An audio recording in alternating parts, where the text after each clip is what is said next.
are you? So good to see you. Welcome. Oh my God, I love that scene so much. I love it. Is there a more persuasive movie character from 2017 than Naklan Tran? What was it like for you? This movie, I just love it so much. I was howling with laughter for the first hour. I was in tears for the second. What was it like for you when you first read? Wait, I didn't make you laugh? Well, you did. But that's right, but you didn't come into the second hour. I see what you're saying. You got me. No, but you made me cry. You did. What's your recollection of reading Alexander and Jim Taylor's script for the first time? It's a lot. Yeah. I was blown away because it was such a creative story that had so much going on. There was actually this other element, a storytelling element in the original script, where we saw the cave people when they went into the tunnel, and we saw them like hundreds of years later, the descendants of those people who went into the tunnel. And so there was, if you thought the movie was weird, it could have been much weirder.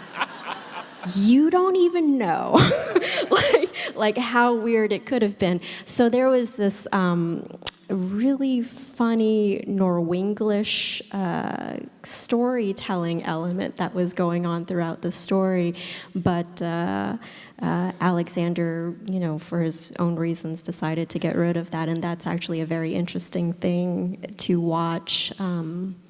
I got to sit in on the editing process, so it was really interesting to see what he decided to leave out of the movie as much as what he left in. Were you like, you better keep that scene in that we just watched? Hello, that's like... Well, when he told me the run time of it, and it was like a half hour shorter than he originally said, I was like, am I still in the movie? What did you do? Because the sense that I'm getting is that you were fairly proactive in making sure that you were in consideration for this Oh, part. yeah, I was ready to cage fight somebody for this role. What did you do? Well, I mean, I went in for the regular traditional audition, but I hounded my managers to get me in there to read for John Jackson, Alexander's casting director.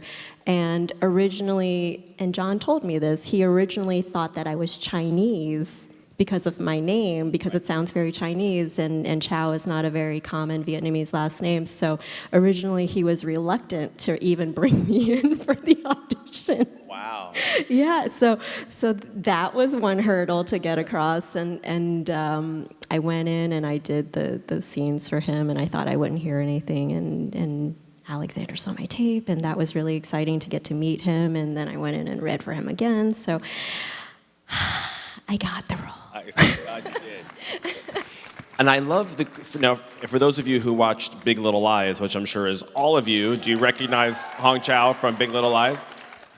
And I love the fact that you were working with these women, Reese Witherspoon, Laura Dern, Shailene Woodley, who have all worked with Alexander Payne. That was so wild. It was crazy because I was auditioning for Downsizing while I was just starting on Big Little Lies, and it wasn't like it was planned or anything like that, but I was on set, and there's Reese Witherspoon and Laura Dern and Shailene Woodley, and Did you ask them? I was like, if I don't get this movie, this is not going to be a great story.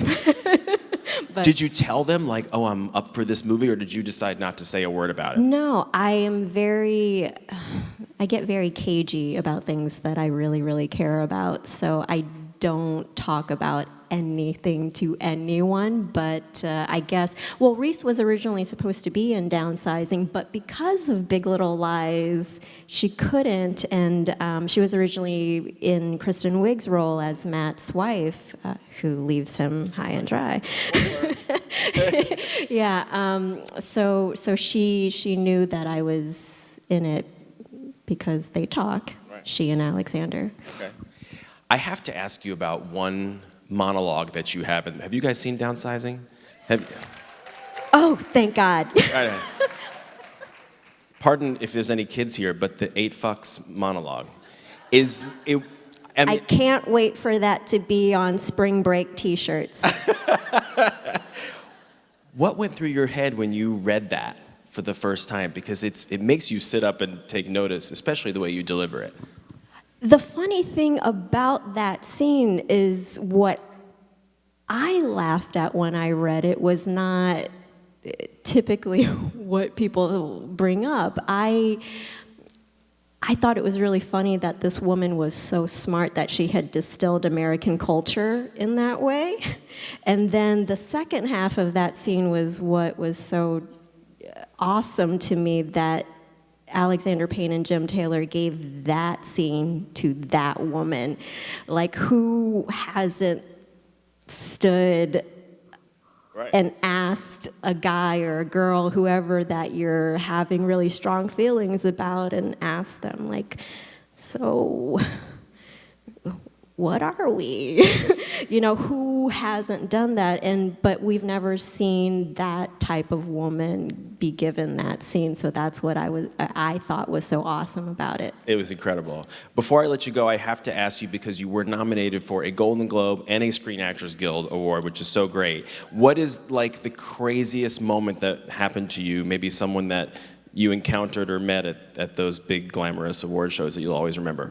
Not at the actual award shows, but I did run into Salma Hayek during one of these parties that you go to. And I've loved her, and I loved her in Beatrice at Dinner. I thought she was amazing in that. And I loved the relationship that she and Connie Britton's character had. So, but I'm also a little biased because I'm friends with Miguel Arteta, who directed the movie, but I thought it was amazing. And, you know, people say that downsizing is timely because of all of the issues that it deals with, but I also feel like Beatrice at Dinner is also timely in whatever way that we're digesting current events and art right now. Absolutely. Well, I'm so happy you were here with us tonight. Hong Chau, ladies and gentlemen, thank you so much. Congratulations. Thank you. Stay right there.